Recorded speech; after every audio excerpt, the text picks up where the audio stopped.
Your written question.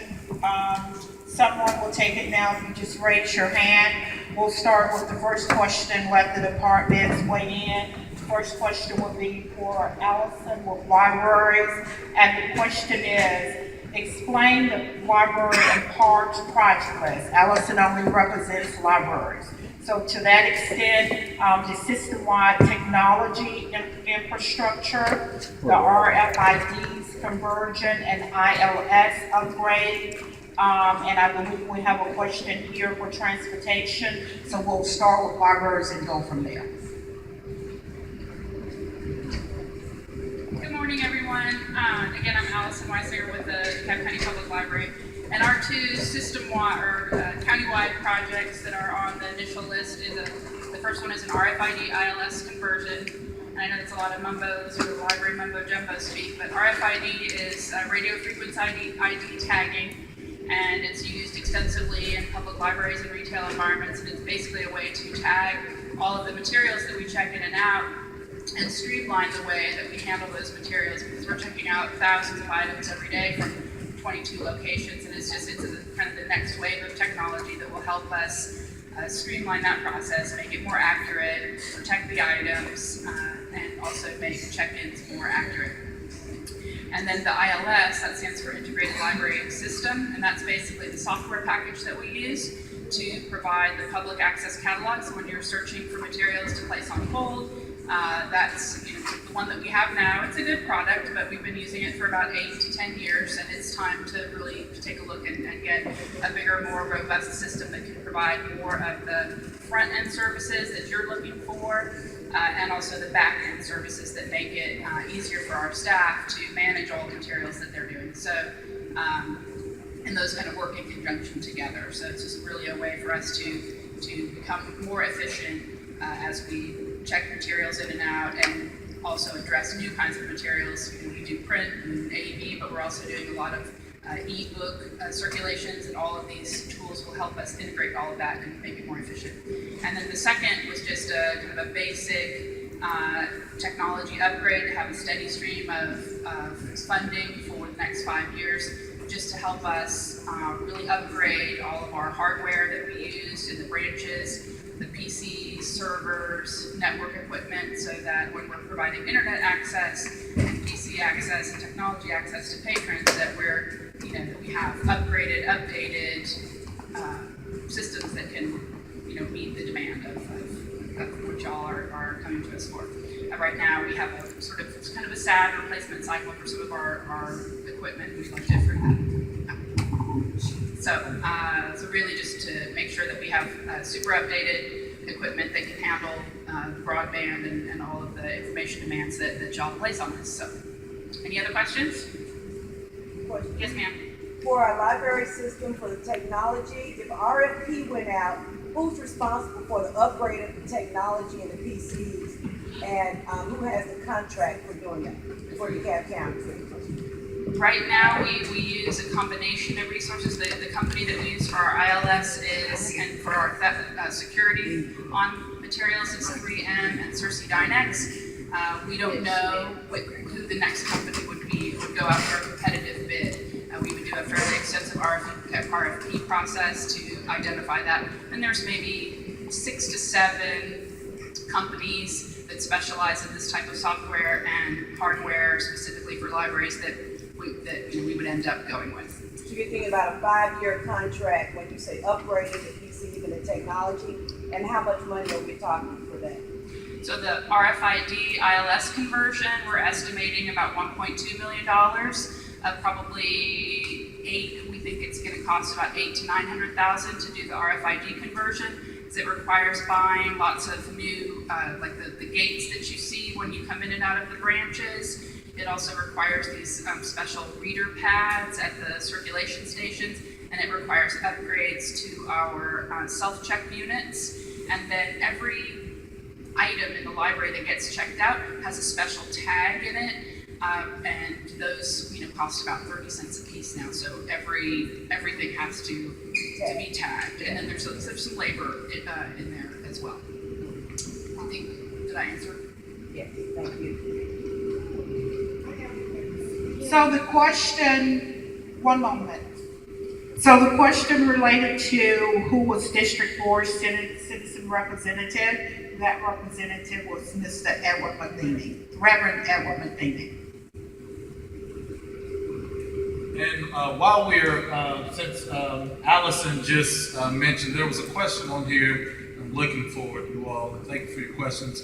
In libraries related to the Sue Kellogg Library, it reads, a new library is not needed. Sue Kellogg can be renovated. We sit between 4 libraries, Sue Kellogg, Columbia Davidson, Harrison Crossing, and Redan.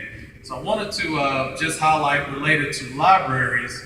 One of the things, so libraries is a true county-wide function, okay? Which means we run the libraries in cities as well. The difference between this SPLOST that you all will be voting on and the traditional SPLOST, which are county programs, is the cities will get their funding directly, which is completely different from the traditional SPLOST.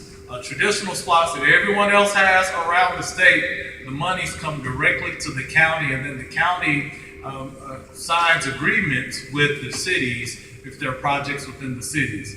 So the challenge with this SPLOST that we're dealing with in the CAB is if there are any projects within a city that is a county-wide program or quasi-county, because fire is quasi-county because we do run fire in everywhere but the city of Atlanta and Decatur.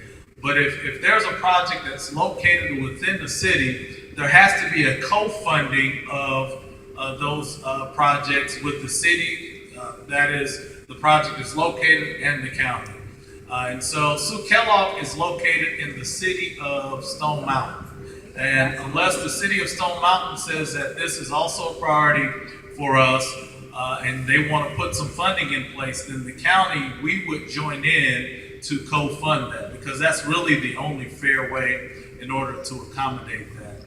And so that's why you don't see funding in the city of Stone Mountain with Sue Kellogg in terms of that particular project.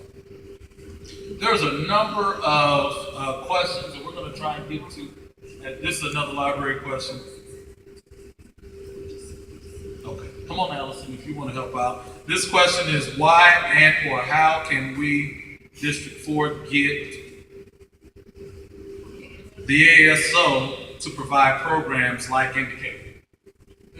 So we do have a nice partnership with the Atlanta Symphony Orchestra. It's called Symphony in Your Neighborhood, and we're in our 3rd year of that program, and really a lot of it is just based on meeting room availability when the ASO is also with their little quartets and chamber combinations are available. So it's not, so we do try to spread that around the county.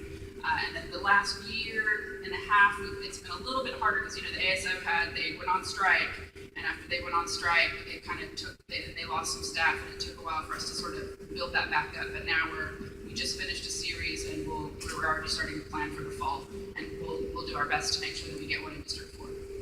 Okay, so how is that information about the ASO programs distributed? I've been a library member for 20 years. I've lived in DeKalb County. I have no clue that you all do ASO stuff. None. I'm tired of going to Atlanta. If I don't have to go, I'd rather stay here. So how does that information get out? We do flyers in the branches. We publicize on on social media, and then also we have an e-newsletter. And I'll get your email address, and we'll add you to the e-newsletter. So my library card and the email address attached to the library card will automatically get transferred over? No, we're not. We get in trouble for spamming. You have to proactively sign up for our constant contact. If you ask me to sign up, I'll sign up. But I just didn't know. So okay. Thank you.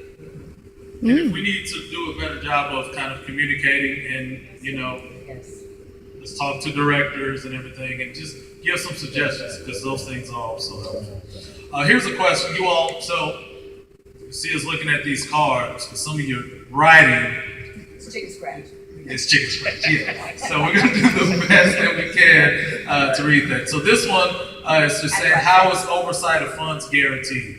So the Citizen Advisory Committee they came back not only with a list of projects, but they gave a list of recommendations on how we ought to move forward with this. And I've agreed to those recommendations and making sure that we have a robust structure in order to deliver these projects and to deliver oversight. So a couple of things that they recommended was, number one, to have a citizen oversight committee that will be in place for the life of this SPLOST, okay? And so that's something that will be citizen-led, citizen-driven, that will basically monitor the progress of the projects and the funding as well. And that is typical of SPLOST that we've seen around the metro area. Second thing is they recommended auditing function, and I've agreed to that. Again, that is typical. An external auditing function, okay? So this isn't an internal, this is an external auditing function that will also report their findings to the Citizen Oversight Committee, and all of that will be public as well. They've recommended bringing in a program manager. That's an external firm that will help us to deliver and make sure these projects are implemented and constructed on time. So we'll bring in an a program manager to help us with this, because these are a lot of projects, you all, that we need to make sure we're getting them out and getting them construction, as we said we were going to be doing. And then we'll be hiring an internal program management team as well, to just make sure that they're providing oversight for project manager, and then they're guiding both the operational aspects and the financial aspects, reporting back internally to the administration, the Board of Commissioners, and all of that. And we've laid out kind of an organizational chart structure of how that will look. We've gotten that from other counties that have been doing this for quite some time. We didn't want to reinvent the wheel, but we've seen in counties that have been successful with this, kind of that structure, and that's how we're going to be utilizing that to move forward. Somebody asked, why are monies being distributed based on population? Well, why, if monies are being distributed based on population, are the cities getting more than unincorporated? That is actually not correct. Unincorporated DeKalb will be getting approximately $377 million over this 5-year period. And we calculate that the incorporated areas will be getting roughly $170 to $180 million over that. This is solely on population. So our calculations is that countywide, that 1% sales tax will generate about $551 million. Okay, that's over the 5-year period. The law stated that the monies will be distributed based upon population. So that population number is how it will be distributed, whether you're in the city or whether you're in a county as well. So, okay, yes, question. Related to my question. Correct. So what is the plan moving forward? This is a 5-year SPLOST, I believe I just heard you say. We know that grade funding and MARTA funding isn't going anywhere, not unless somebody gets the right idea to make the other counties chip in for their usage. Right. Or get some kind of ordinance that every time they bring somebody to grade, make them pay extra. At any rate, what is the plan beyond these 5 years? When I look at what's on this project list, we talk about roofing, HVAC stuff, that's general, regular maintenance of structures in the county that need to be on the regular maintenance list. So when these 5 years are up, what happens after that? What's the plan to find ways, other than SPLOST, to fund basic everyday maintenance? So that's a good question. What is the plan to address this after the 5 years? So number one, counties that you've seen do SPLOST around the state, SPLOST or LOST. Those are 2 different kinds of sales tax. They typically renew, so we'll have the opportunity to renew them after 5 years. But here's the thing: you got to be successful in the first 5-year, period. That is the funding mechanism that they've used to deal with their capital and infrastructure needs. It's generally the sales tax that we've seen around the country. Now, many of these projects were based upon plans. So the library has a master plan. There's a comprehensive transportation plan that the list of transportation plans, where roads and drainage is a little bit different because it's just based upon the rating of the roads and things like that. Facilities, we've had a firm, a major firm, Jones Lang LaSalle, to conduct a facility plan, master plan for us. They've let us know that we have over $28 million of deferred maintenance. Now, the SPLOST cannot be used for maintenance or even repairs. So what you'll see is in that $28 million, there are replacement needs. So we can't just repair stuff. So for example, if we need to replace a roof, if a roof is, we can't come in and just kind of fix some roofs. We would have to just absolutely replace it if it's in need of replacement.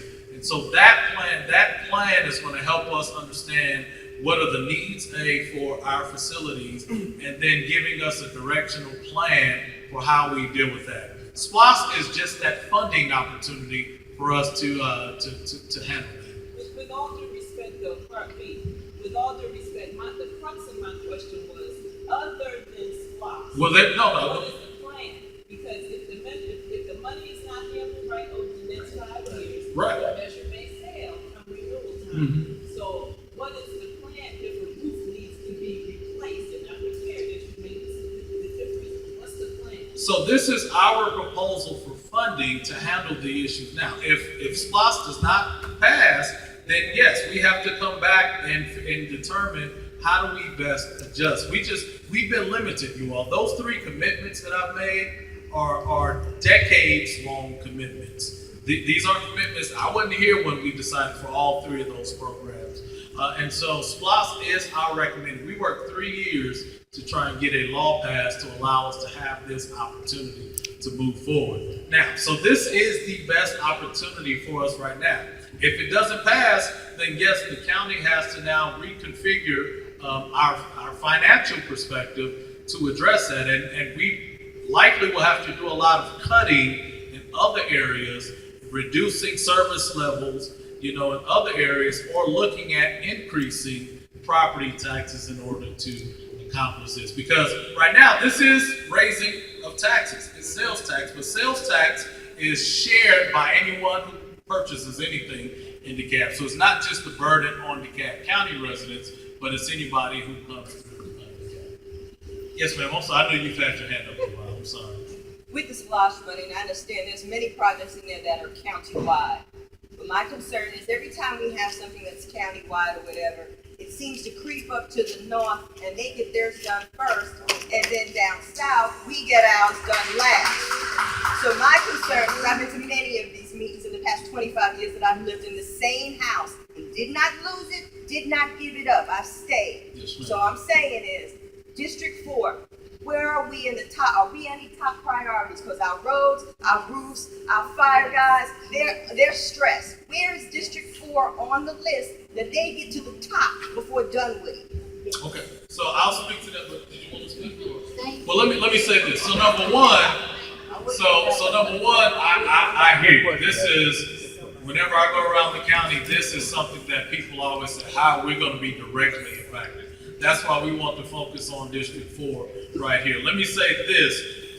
When you hear countywide projects in this list, we're talking about unincorporated countywide, which is, if you want to know the reality, much of North DeKalb is all in the city. So when we talk about countywide, you're really talking about some of Central DeKalb, but the lion's share of South DeKalb, which District 4 is both. Central and South. And Tucker. In South DeKalb. But Tucker's a city now. So Tucker is getting their money directly. So the list of projects that you have are projects that will be funded out of the SPLOST. The roads, these list of projects that you've seen, the dollar amount, are for the roads in District 4.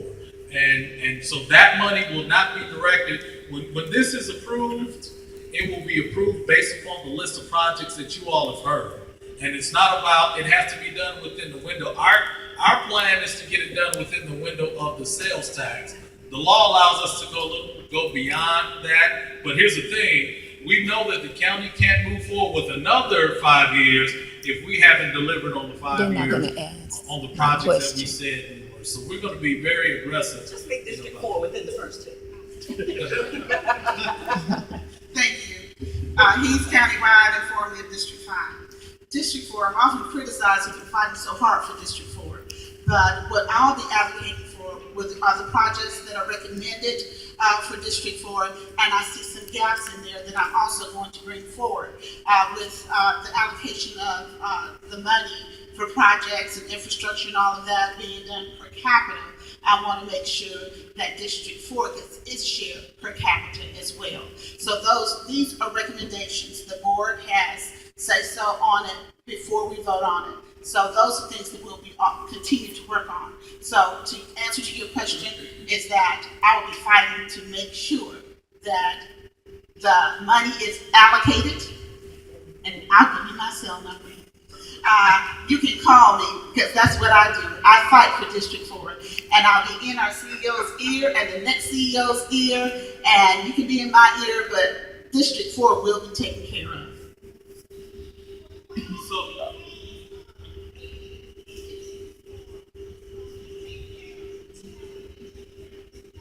So let me say this.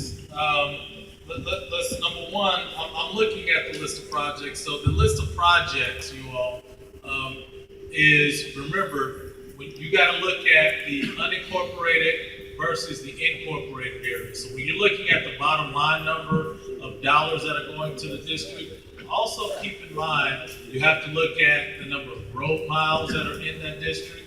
You got to look at the number of parks that are in that district. You got to look at the city population that are in that district as well. District 5 is what I represented for about 7.5 years. And we only have 1,900 people that live in the city of Laconia. That's the only city in District 5. So if you look at the District 5 number, the unincorporated population is much larger than any other district. So it's naturally going to get more money for that district because it's more unincorporated. For those districts that have more cities in it, like for example, District 1 only has 13% of its population in unincorporated DeKalb. So when the District 1 commissioner says we're getting screwed, which was said, you only have 13% that's in unincorporated DeKalb.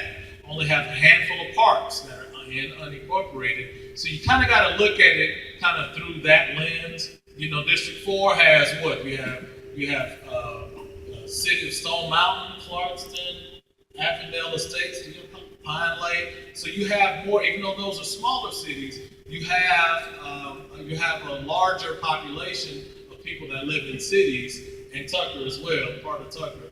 That the cities will get their monies directly. So these are unincorporated dollars that we're talking about. Okay. Now let's go to another question. Hey, Mr. CEO. Let me get to the cards if it's not. I want to ask a question in reference to this latest question about preventive maintenance on the roads. My question is. Did you sign the card? Did you write the card? Joe, you know. No, I didn't write the. No. Okay, all right. But my question is in reference to this latest question here. Yeah.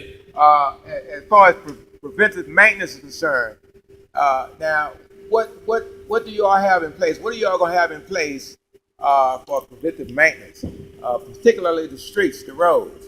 Now I know unincorporated DeKalb kind of has no truck routes, but we have when you repair these streets, these roads, there's a weight restriction. And we've been inundated with tractor trailers in our neighborhoods that's carrying heavy weight. All right, let me jump in.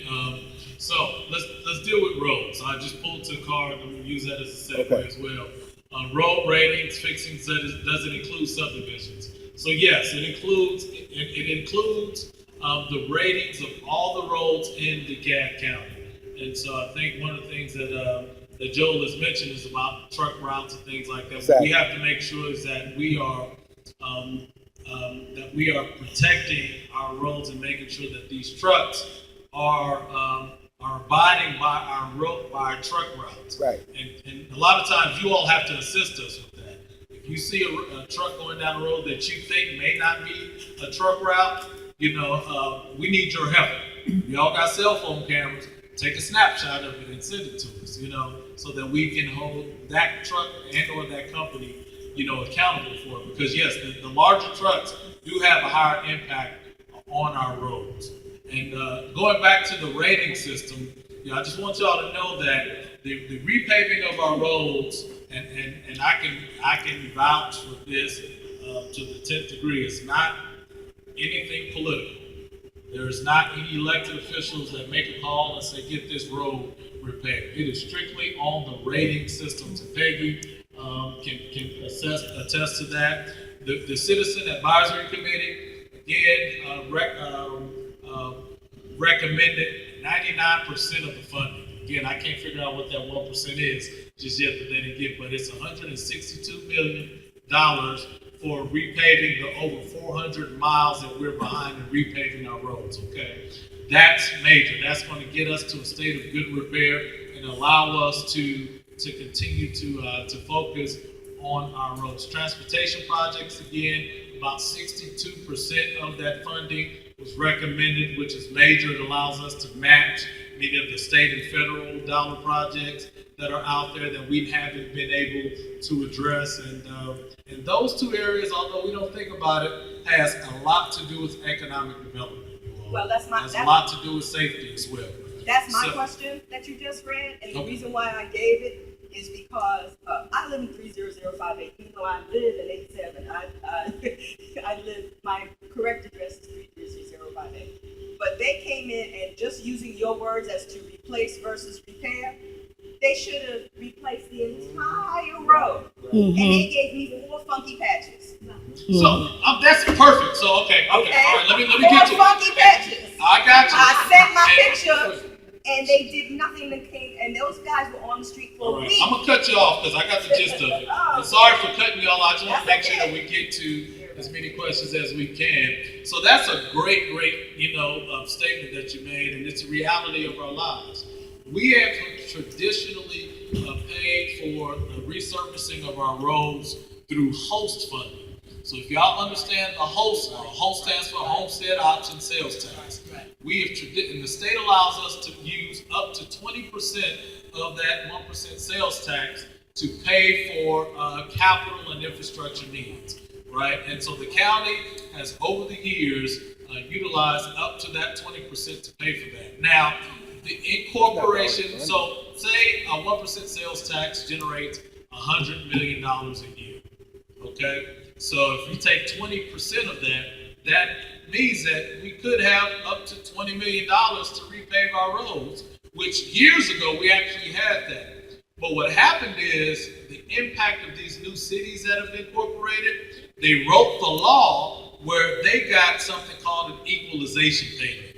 Basically, they were able to take that part of that $20 million and it went directly to the city. So about $6 million went to Dunwoody, another $6 million went to Brookhaven, because that's why you got to pay attention to state law, you all, and stuff. And so that $20 million that the county used to have has been dwindled down to as low as like $1.4 million one year. So right about $4 million now. So what has happened?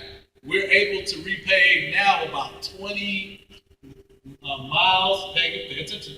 We're able to pay about 20 miles, because I want to make sure I'm not lying to you all. About 20 miles a year. Yeah, no, I understand, but about 20 miles a year. And that's with some state funds that allow us to match the state funds in order to do that. Now, here's the reality. More than 20 miles are needing a repair every year. So every year we've been getting further and further behind. So going back to your position, that's all we can do is patch and fill pot. We've been filling pot. Y'all saw me on TV filling some potholes myself. It makes it worse though.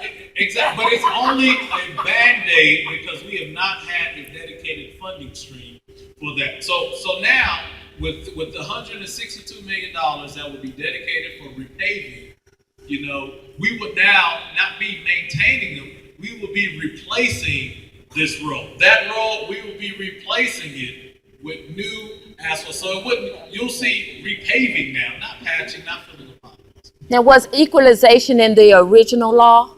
Equalization, some form of it was, I believe it was in there. But what happened is in 9 or 10, they changed the law to allow the distribution like what I've just read, what I've just stated, right? So it was in there, but it didn't impact us the way that when they came in and changed the law later on. That was What that means is a minority of the population gets the majority of the money. That was a law that was put in place by our state legislature. They didn't get our permission, can't do anything about it, and it is inherently unfair to the county. That's the law, that's what we have to find out. all right. So let me get to a question, and I'll But before you start, just one thing is really quick. With the patching that you're doing, from what I've observed and what I'm living and seeing is come on up. that you keep having to patch the same place over and over again. So Tell the same the thing. materials that you're using to do the patching, what is it? It's not working. It doesn't work. So how do you get ahead? I mean, why are the materials? Yes, ma'am. That's a good question. And the reality is that when a road starts to deteriorate, the first thing that happens is that one patch, but the entire road begins to fall apart.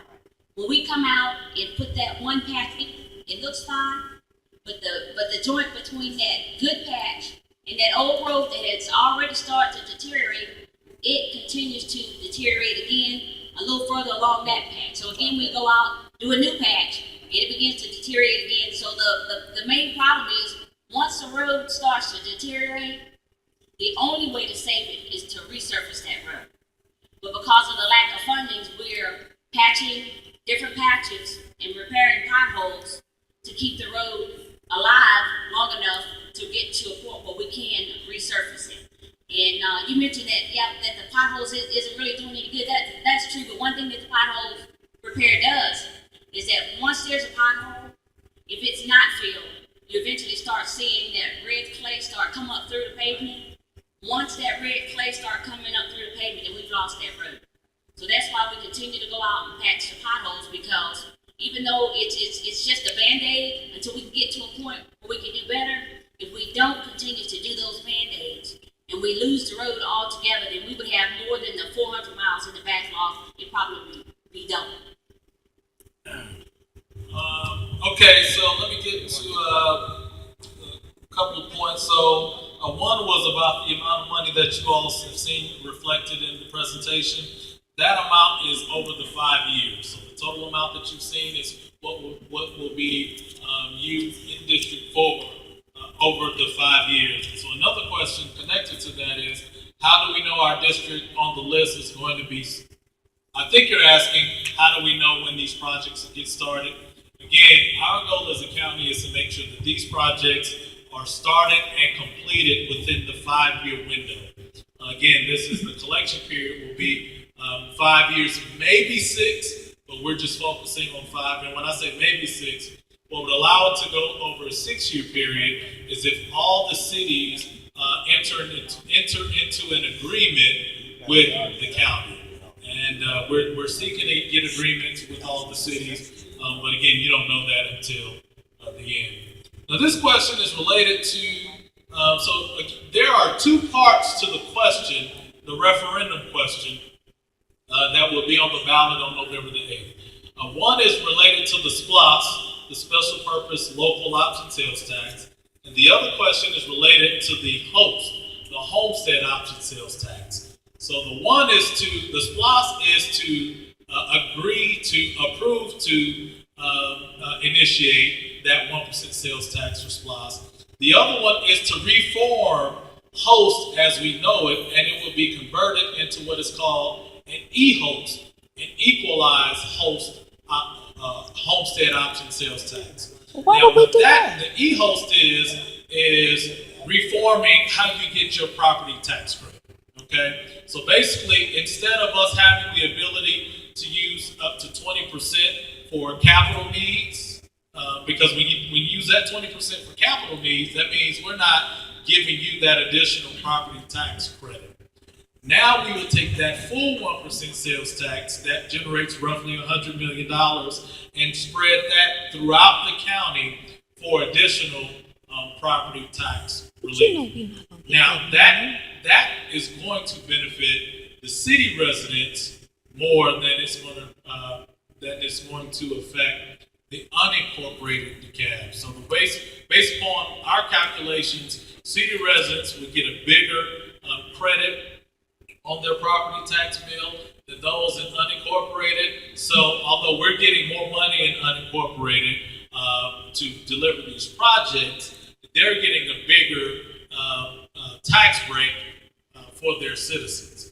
So, and that's because this e-host now will give them a property tax credit for their city portion of the county bill, which they hadn't been getting the relief on before. So it's getting them a better property tax impact based upon the host. I know it's a little bit complicated, but basically both of those questions on the referendum have to be approved in order for us to have this SPLOST. The SPLOST has to be approved and the e-host has to be approved. Does the e-host expires in 5 years?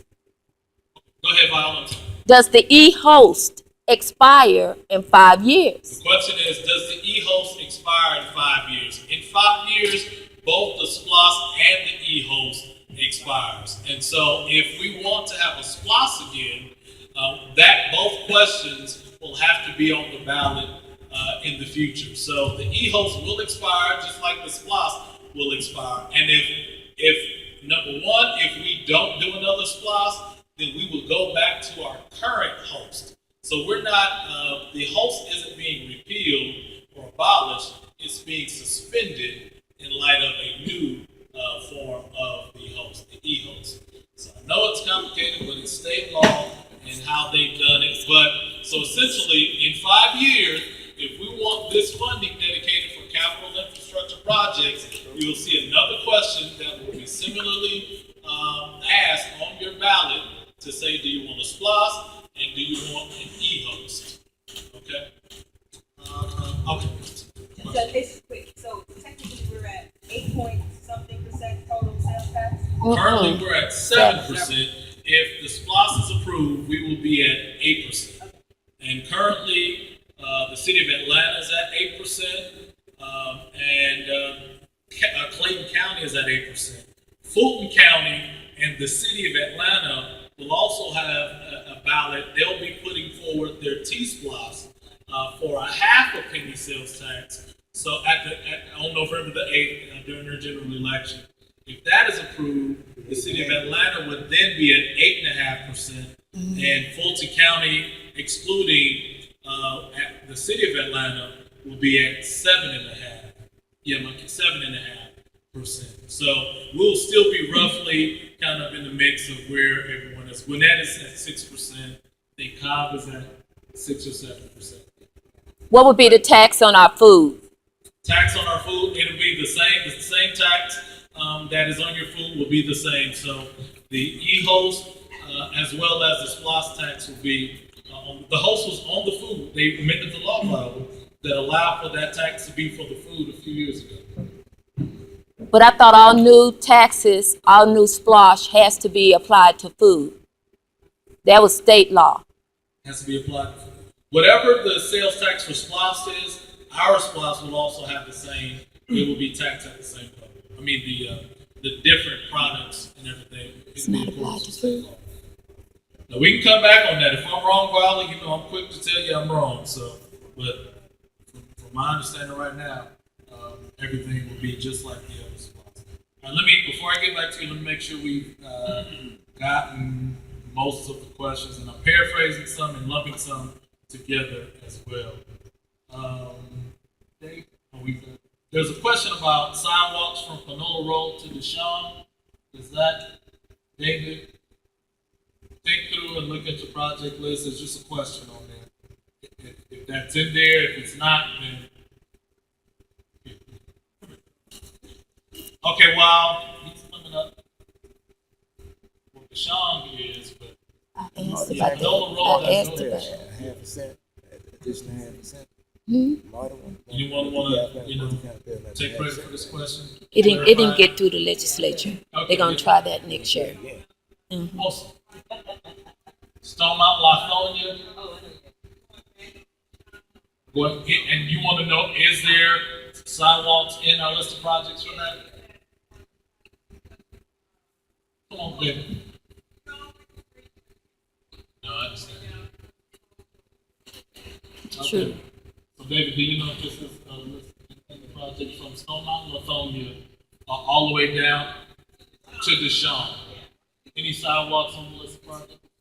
On Stone Mountain, Lithonia, right? You want to know if it's on Stone Mountain, Lithonia? You're right.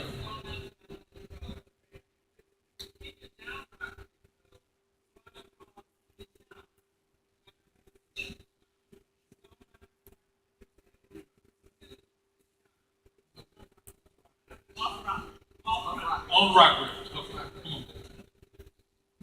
Say that one. David doesn't like talking that much in the microphone. He just like doing the work. Yeah, that sidewalks on that segment of Rockbridge Road did not get put on the list. We do have an overall sidewalk gap project countywide, so it's possible that something in that area can be done as part of that project, but there's not a specific project.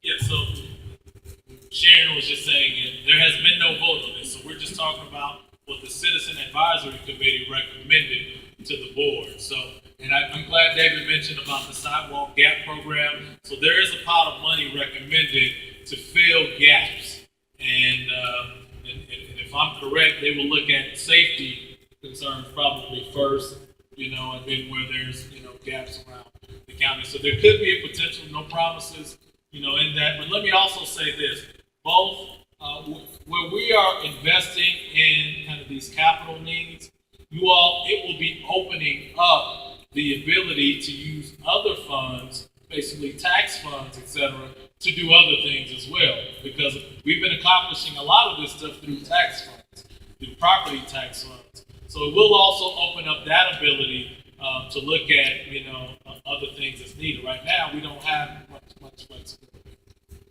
All right, any other questions? With all due respect, CEO, you didn't answer my question. I just want to make sure But you didn't answer my question. You talked about external audits being part of what the advisory said they're going to do with this SPLOST to reassure the public that you're spending the money right. We presented documentation showing over $70 million missing. We asked for an external audit of Watershed. The quickest way to prove to us that you will do what you say is to start now. Do an external audit to find out where that $70 million went. Well, so Viola, I love you, and I don't necessarily agree with the $70 million being lost. You may not have liked how it was spent. No, I didn't say it was lost. No, I thought you just said it was lost. It's missing. You said missing. And we asking for a criminal and forensic audit. This is beyond misappropriation. But go ahead. I will say this. So many of you all may know there is a citizen-led audit oversight committee that have been doing some really good work to bring in an actual internal auditor that will be independent from the CEO's office, the administration, and the board of commissioners. They are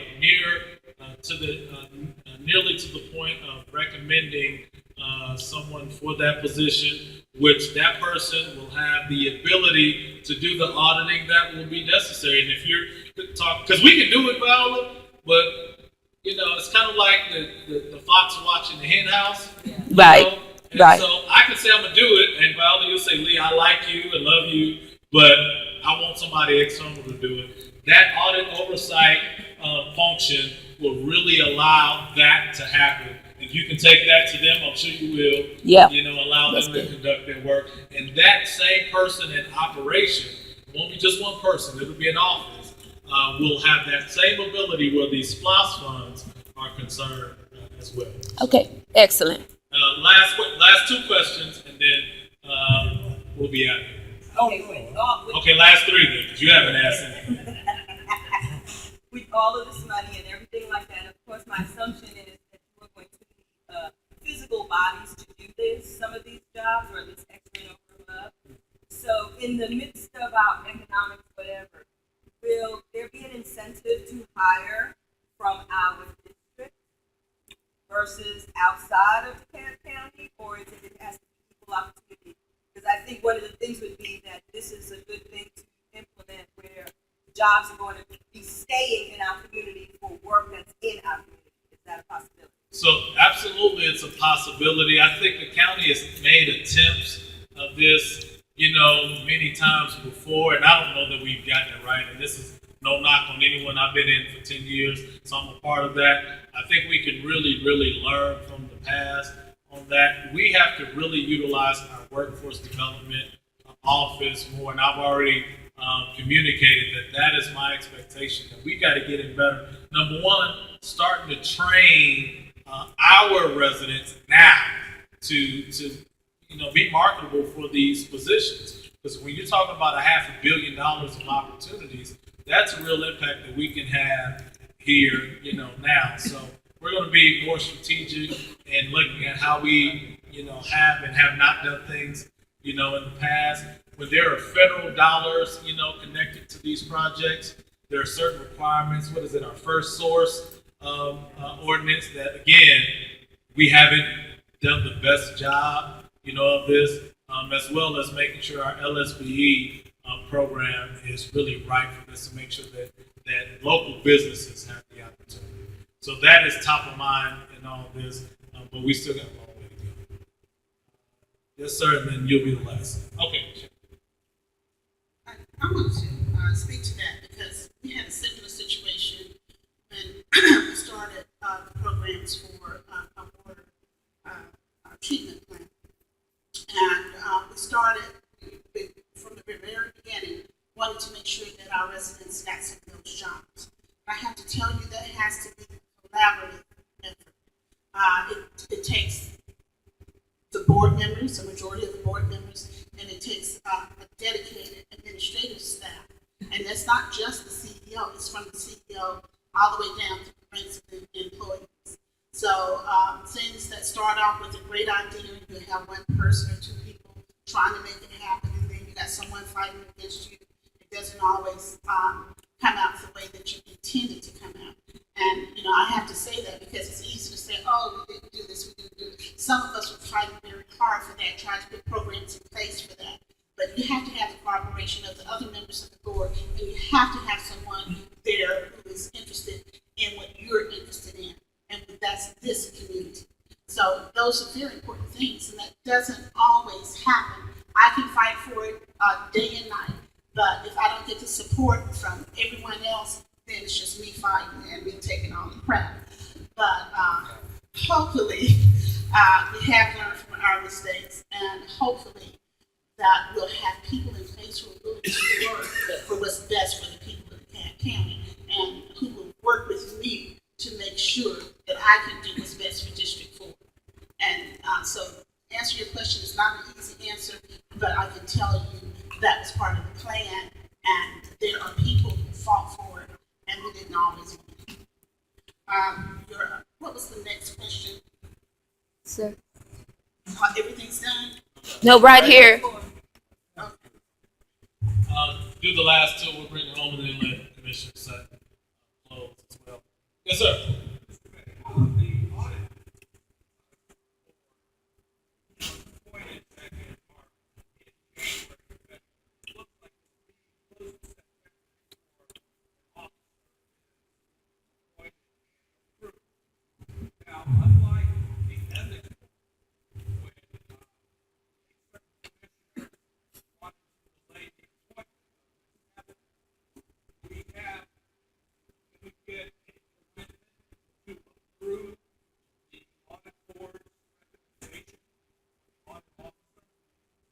Well, again, the legislation that was passed allowed for both of those entities to be independent, but it does have a confirming position in that. So the board has to confirm it. The ethics officer was approved. It was brought to the agenda, then it was normal course, which is typical. Every item that comes to the agenda has to have 2 readings unless it's unanimous consent to deal with it that first reading. The second reading, it was approved, and I confirmed it immediately afterwards. I think you'll see the same thing with the audit oversight, person as well, the internal auditor as well. Once they bring it, again, once they bring it, the board will do its due diligence, because if they have to vote on something, they want to know who it is and understand kind of the background, and that's rightfully so to bring that forward. I think you'll see the same thing, and that will be done quickly as well. I don't have a question. I have a point. I'll repeat. I know you can't. I had a tree cut down in my backyard that was leaning toward my neighbor's home. So before it fell, I paid to have it cut down. I had it cut up and placed out in front of the sidewalk. Called sanitation. They sent out a supervisor to appraise what it's going to cost me to have it removed. Okay. I paid that. That was May 23rd. Yes, sir. I've been calling them every day. Well, that's a problem, and I want you to talk to me directly after this, because I don't like sitting in meetings like this and then hearing something like that. So, as we're done, that's not connected to the SPLOST, but I wanted to give personal attention to that, okay? Let me apologize for any delay that you've had. And not only, I want to hear your complaint, but I want to make sure we rectify it. They've been frozen every time I call. We got it. I'm going to get you, so we're going to get on that. Okay, thank you. Let me close by this. Zach mentioned one item in his presentation related to the government center. So you all, where we are right now with the SPLOST agenda item, it's on the Board of Commissioners agenda right now. We have been planning, scheduling for the board to vote on June the 28th, that board meeting. It's been on their agenda, and I think it's queued up to have a vote on June the 28th. Prayerfully, there will be an affirmative vote on some list of projects, okay? That's our goal, because we have to have this vote queued up for the elections office to actually do the official call of the referendum to prepare for the November the 8th ballot. So you've been hearing and reading some things about various commissioners' perspectives, on that, and some kind of differences in opinion on that. One thing that I will say, and I'm saying this publicly, is that my prayer is that all of the commissioners, I'm saying that to Commissioner Sutton, I'm saying that to every commissioner, will not stop at their differences. That they will talk through their differences, negotiate, and compromise to ultimately get to a goal. Because that's what we need, you all.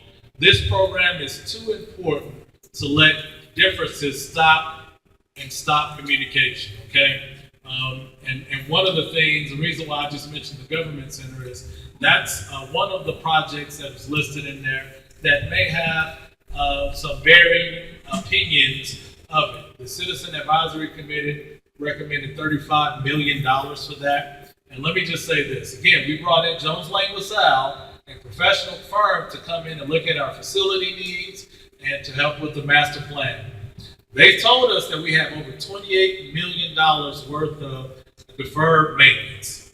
And remember I said the law doesn't allow us to do deferred maintenance or maintenance kind of things. So there are some decisions about where can we just replace, some of these things. So we have 9 different administrative functions, buildings with administrative functions. That if you add up all 9 of them, are total about $7 to $8 million worth of deferred maintenance. Average age on those buildings is almost 40 years of age. Okay. The recommendation from Jones Lang LaSalle is that we consolidate that footprint and build one new government center. We would be going from roughly 700,000 square feet to about 400,000 square feet. Brand new facility, less O&M costs, operation and maintenance costs. And they also recommended to put it on Memorial Drive, which would be right there you know, the 4th and 5th district. I say 4th and 5th because on one side of the street is the 5th, on the other side it's the 4th district. So I just give it to both. And so there's some varying opinions. And I would say it's probably 3-3. 3 that want to move forward with that funding in there, and 3 that doesn't want to move forward. That's less than 10% of the funding, you all, in unincorporated. So I pray that the conversation doesn't shut down on that. I support this new government center. I think it's efficiency in government. It's not a Taj Mahal, as some people would like to call it. It's efficiency in government. You know, and so that is the conversation. Ultimately, Jones Lang LaSalle said it would cost about $90 million to do this. So how will we bridge that gap? Through other real estate transactions. We own so much property around the county, in downtown Decatur, which is some of the most valuable property that we have, and in other areas. So there will be a plan to move that forward. I support it. I think it's good. Memorial Drive is centrally located. Centrally located in terms of population, in terms of geography, access to the interstate, access to public transit. You got Kensington and Indian Creek. Y'all, it just makes sense. But it will be a sea change from the lion's share of our services being in downtown Decatur. And that does scare some people. It's whenever you have major change like that, it is a little bit scary. People want to know, can you do it right? Can you do what you want to say? But that's in there, and hopefully there will be continued conversation. But I don't want to let because everyone agrees that we need to focus on roads and transportation, and everyone says we need to focus on public safety and all of that, and that is the overwhelming majority of this funding. But there's still a lot of dialogue that needs to take place. Now, if we sell a property that DeKalb County owns within the city of Decatur, if we sell those properties, in your estimation, how much money do you think we can draw from that? I think we can bridge the gap between the $35 and the $90 million.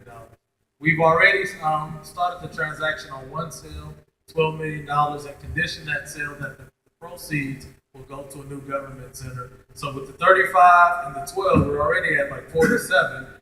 That's over halfway there. And there's other, facilities that we're looking at to advance as well. And so we absolutely believe we can bridge that gap. And that would put about 1,300 employees that are all scattered in different places in one facility. And then you all can come in and pay your water bill, your sanitation bill, your property taxes. You can come in and deal with zoning issues. You can come in, all kind of things that can be all consolidated in one and not have to traverse through downtown Decatur. Now, here's the thing. The governing functions of the county, the Board of Commissioners meetings, committee meetings, they will still have to stay in downtown Decatur. That's law, because that is the county seat. Those functions have to take place by law in the county seats. But the other functions, the administrative functions and things like that, can occur outside the county. Okay, is there a plan to clean up Memorial Drive, and if in fact we build this center on Memorial Drive? That's a good. So there is a vision, you all, for Memorial Drive. I've given it a name, but it's not my bright idea. I've called it Downtown Decatur because of what I've just described, the characteristics of it. But it's right. If you look at the GM motor plant in Doraville, you know how developers are loving that site, and you see all the hullabaloo about that. It's the same characteristic, you all, as Memorial Drive. And as a matter of fact, I think we're better because we own 117 acres the county does.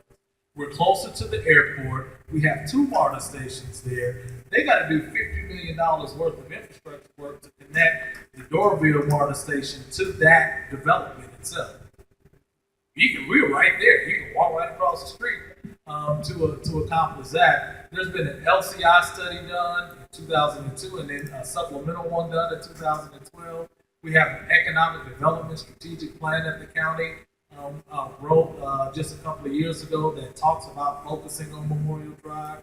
So those kind of things, and then we have development, you all, in District 4 that you all will be seeing down on Mount Road. Some tremendous development, y'all, that you would have not seen. The tallest building, and I'm on my soapbox now, and I'm gonna get up. I'm sorry, y'all. Did y'all see how passionate I am? The tallest building in Central or South DeKalb is 9 stories. And it's a hotel. It's the jail. Yeah, And y'all know that's a travesty. that is. You know, but with the focus, developers have told me, Lee, if y'all put that government center on Memorial Drive, we will come running. And I'm talking about international developers that have come talking to me.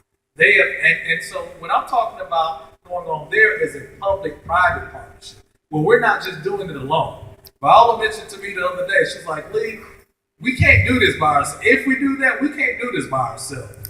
And I smiled because I said, you're right. We got to do it with partners. So those conversations are going on now, and it's a part of the plan. There's been study after study, plan after plan for Memorial Drive. This will really be that catalyst, and it will serve 2 purposes. The number 1 purpose is our facilities needs, okay? But the second purpose is icing on the cake. It's that economic development need. Can y'all imagine Decatur without the county being in the seat of it over 30 years ago would not be the same Decatur that we see here today. They've taken advantage of the assets that we have brought to the table, and they've done a great job with it. We have that same ability to do that at Memorial Drive. So even though I'm a short timer here, that is something that I'm going to continue to focus on with Sharon and with the commissioners to advance that cause. So we have a tremendous opportunity here. Thank you, Mr. CEO. You know, I can't say enough how important it is to develop Memorial Drive. And that government center is something that I've been advocating for since 2009. And now we have an opportunity to do it. It takes a long time to get some serious work done. And that's what we've been doing. Some serious work, serious opportunities, and we don't do it alone. It's been a lot of collaboration, a lot of planning, and now we have an opportunity. Now, as you said, the vote might be 3-3, but I think that would be a travesty because this is an opportunity for all of what we have to benefit, to get us to a place where we can take care of our infrastructure needs, where we can bring economic development to the entire county and not just in portions of it. A chance to work together.